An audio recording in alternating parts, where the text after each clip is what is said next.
अस्सलाम वालेकुम, my name is doctor सवेरा। आज हम बात करेंगे ऑस्टियोमाइलाइटिस की। ये एक ऐसी बीमारी है जिसमें हड्डियां बैक्टीरिया या वायरस की वजह से इन्फेक्टेड हो जाती हैं और हड्डियों में दर्द महसूस होता है। इस बीमारी को डिटेल से डिस्कस करेंगे। इसके कॉजेज, वजूहात, साइन एंड सिम्टम्स, अलामात, diagnostic test, prevention and treatment plan. ऐसी इंफॉर्मेटिव वीडियोस देखने के लिए मेरे चैनल को सब्सक्राइब करें। जब बैक्टीरिया या वायरस या कोई भी जरासीम हमारी बोन्स में दाखिल होता है, वो हमारे इम्यून सिस्टम या जिस्म के मदाफती निज़ाम को कमज़ोर कर देता है। ये जरासीम हमारे खून के अंदर पहुंचकर हमारी हड्डियों में दाखिल हो जाते हैं। ये बैक्टीरिया और वायरस हड्डियों के ऊपर अटैक करते हैं और उनको कमज़ोर कर देते हैं। इन्फेक्शन की वजह से ये हड्डियों के अंदर सोजिश पैदा करते हैं और इन्फ्लेमेशन भी पैदा करते हैं और हड्डियों के अंदर दर्द पैदा होता है। इस बीमारी को ऑस्टियोमाइलाइटिस कहा जाता है। कॉजेज ऑफ ऑस्टियोमाइलाइटिस क्या होता है? बैक्टीरियल इन्फेक्शन एक मेन वजह मानी जाती है। एक्सीडेंट या किसी भी इंजरी की वजह से ये बैक्टीरिया और वायरस उस जख्मी जगह पर दाखिल होकर हमारी हड्डियों तक पहुंच जाते हैं। नेक्स्ट, सर्जिकल प्रोसीजर जो है, जब हम सर्जरी करवाते हैं उसके बाद कोई जख्म वगैरह रह जाते हैं तो ये बैक्टीरिया और वायरस दाखिल हो सकते हैं।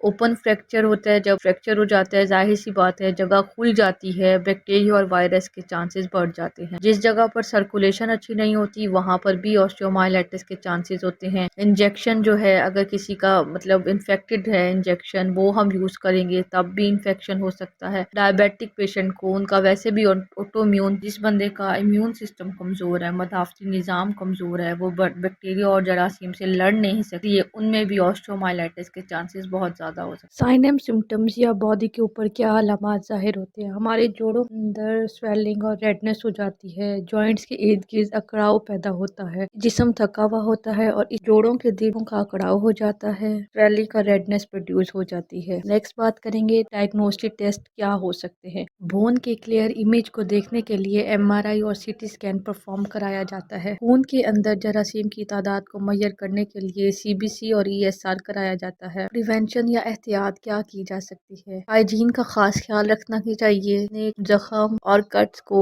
अच्छे तरीके से साफ करना चाहिए। इन्फेक्शन को ट्रीट करना चाहिए जल्दी। क्रोनिक कंडीशन जैसे कि डायबिटीज, ब्लड प्रेशर वगैरह, उनको मैनेज किया जा सकता है। वैक्सीन अपनी कराई जा सकती है। कोई भी ऑस्टियोमाइलाइटिस के थ्रू जो इन्फेक्शन है उसके खिलाफ हम वैक्सीन करवा सकते हैं। प्रिकॉशंस लेनी चाहिए, कोई भी प्रेशर सोर्स, जरासीम वगैरह हो सकते हैं उसके लिए। नेक्स्ट बात करेंगे ट्रीटमेंट प्लान की। बैक्टीरिया और वायरस की ग्रोथ को रोकने के लिए एंटीबायोटिक का इस्तेमाल किया जाता है, जिसमें vancomycin, clindamycin, ceftriaxone. Physical therapy treatment भी एक बेस्ट ऑप्शन माना जाता है। इसमें ऑस्टियोमाइलाइटिस की कंडीशन को हम अच्छे तरीके से ट्रीट कर सकते हैं। दर्द को कम करने के लिए हीटिंग पैड का इस्तेमाल किया जा सकता है। सोजाइट्स के अंदर सोजिश की कंडीशन में हम अल्ट्रासाउंड का इस्तेमाल किया जा सकता है।